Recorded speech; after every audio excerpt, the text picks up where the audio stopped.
Lumipad na pa England ang Chinita princess na si Kim Chiu para sa kanilang malaking show abroad.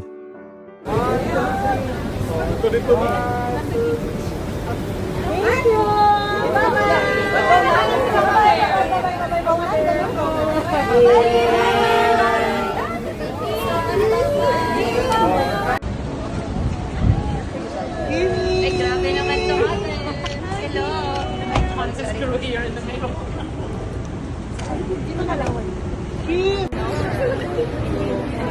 Pausap lang po. Usap po tayo. Usap lang po.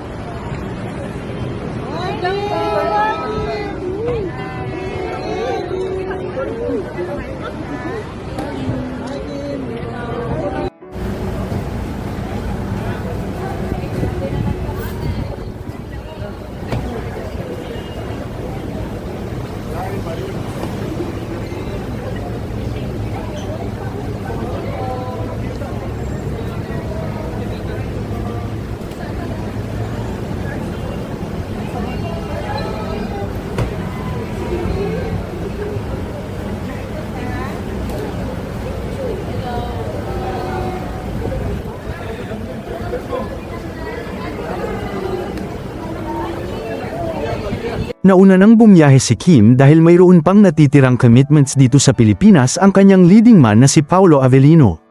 Ngunit kahit may delay sa kanilang sabay na pag-alis, hindi maitago ang pagiging supportive ni Paolo sa kanyang on-screen at rumored real-life partner.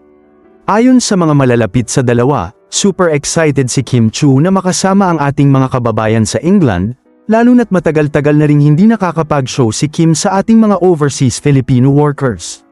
Kilala si Kim sa kanyang pagiging masayahin, palaging game sa pakikipagkulitan at pakikipag-bonding sa fans. Kaya naman siguradong magiging espesyal ang kanyang pagdating sa Birmingham at iba pang parte ng UK kung saan sila nakatakdang mag-perform.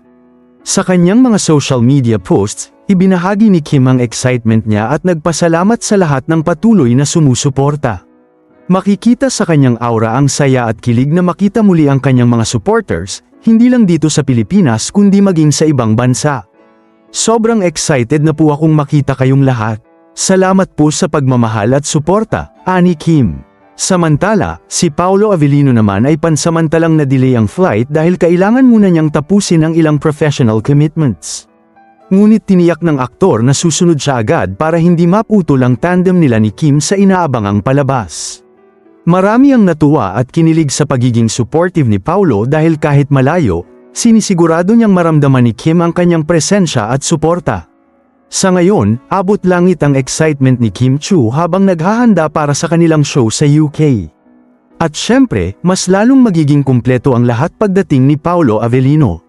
Isa itong malaking treat para sa mga kababayan natin doon, dahil bukod sa performance, makikita rin nila kung gaano ka-genuine ang connection ni Kim at Paolo. Anong masasabi ninyo sa balitang ito? Maraming salamat.